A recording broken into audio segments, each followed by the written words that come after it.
Hey guys, how's it going? Michael Troy here, and today we're going to be talking about Elvis Presley, my birthday brother, and my sordid past with Elvis and my relationship to the king. Alright, so if that didn't whet your appetite, nothing will. So we're going to look through this Life magazine, and I'm going to talk about Elvis while I do it because I was born on Elvis's birthday. My mom was a huge Elvis fan. They knew I was going to be a C-section, and uh, my mom asked if I could be born on Elvis's birthday, so they took me 3.5 weeks early, and so I could be born on the king's birthday. And then they surgically removed me, and I was like, oh my gosh, like, thank God I was done. Like, what if my brain wasn't completely developed? I mean, I firmly believe that's why I'm so short, and I thank God for 2 descended testicles. Anyway, so my mom, always obsessed with Elvis. She absolutely worshipped him. She was like the original fangirl, so I think I get a lot of that from her. And, wow, January 8th, 1935, like I said, I was born on Elvis's birthday, not the same year, obviously, but January 8th, and also David Bowie I have to throw in, so that's kind of cool. And while I'm talking about my birth story, I have to say that my mom was pregnant with me when she saw The Godfather and fell in love with Al Pacino, and that's why I named Michael. I was named after a gangster, not the Archangel, so that's kind of cool, right? I mean, my mom has to be like the coolest person ever. But so anyway, when I was little, I was always so jealous of Elvis because I had to listen to his freaking music all day long on my birthday because it was his birthday too, and obviously my mom was paying tribute to the king. And now that I'm grown up, like, I think it's so cool, and I just love Elvis, and I'd love to spend every birthday listening to Elvis music nonstop because, I mean, hello, just for the anecdote alone of sharing a birthday with the king. Do you guys know that he was born a twin? His twin brother, Jesse Jaron, uh, died at birth, or he was either born dead or died at birth, but either way, he did not survive. And how funny, hound dog. It's so funny how 1935. So Elvis would be what, like, old as HE double hockey sticks if he was still around.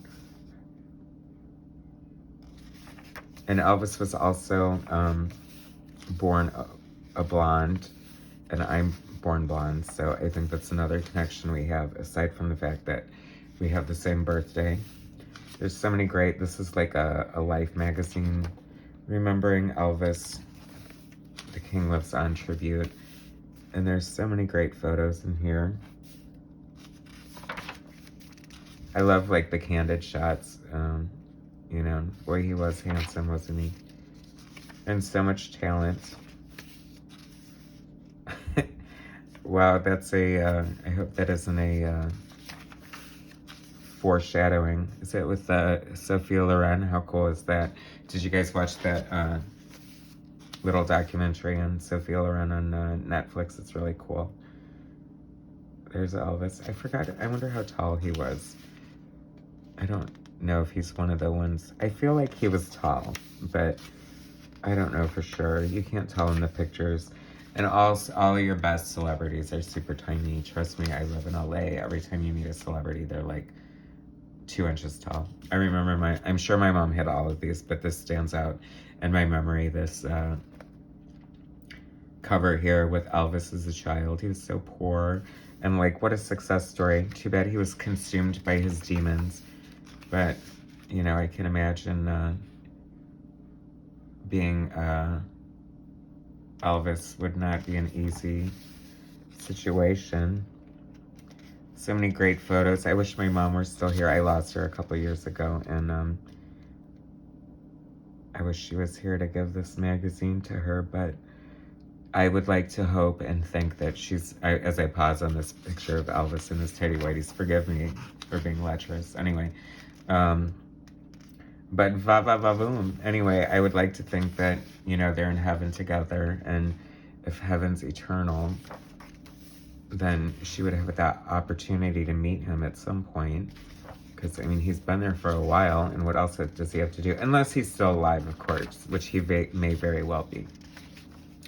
It's funny because my mom and my aunt and my other aunts were all obsessed with Elvis. I think less so my one aunt, but my one aunt who passed away before my mom, my babysitter was really artistic, and when we were little, she was taking like a ceramics class, or like like a ceramics class, and she made this like bust of Elvis that was like so cool, and spray painted gold, and she gave it to my mom, and my mom loved it, and it was so cool, and my aunt loved Elvis so much, and my mom was so sad and devastated when she lost her that she put the Elvis in my mom's casket, and they buried her with it.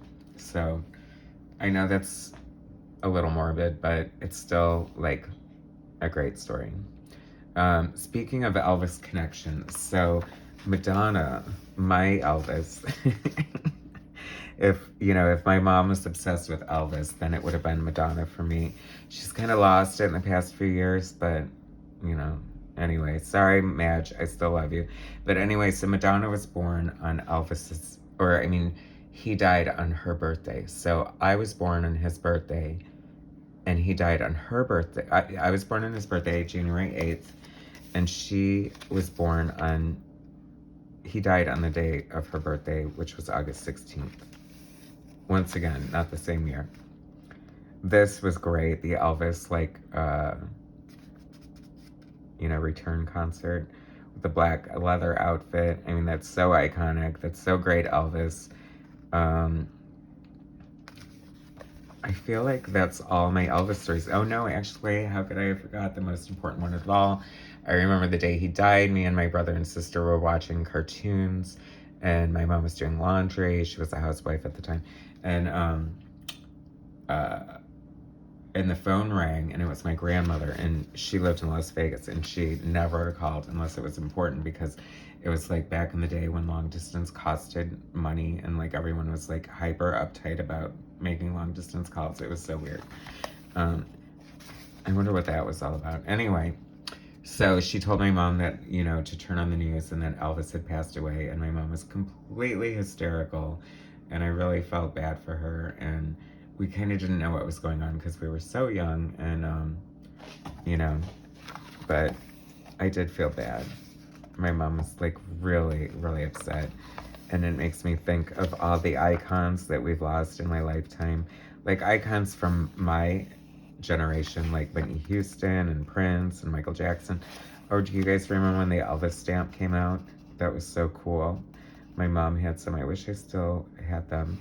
I wonder if she had them in her collection at all. My sister would know. I'd have to ask her. But, oh, that's cool. So I guess Elvis and Vernon and Gladys are all buried together. And then whoever Vinny is, Minnie, is that his grandma? Probably. I would love to go to Graceland. God, definitely have to put it on my bucket list. I mean, I share, a birthday with the king, so I definitely have to do that. Anyway, so I guess that's my last Elvis story, Young and Beautiful. I mean, if you're going to be remembered in any way, it should be like that for sure. So thanks so much for watching. That's my Elvis story. Please make sure you hit subscribe and like and all that good stuff, and I'll bring you some more content later. All right, thanks guys.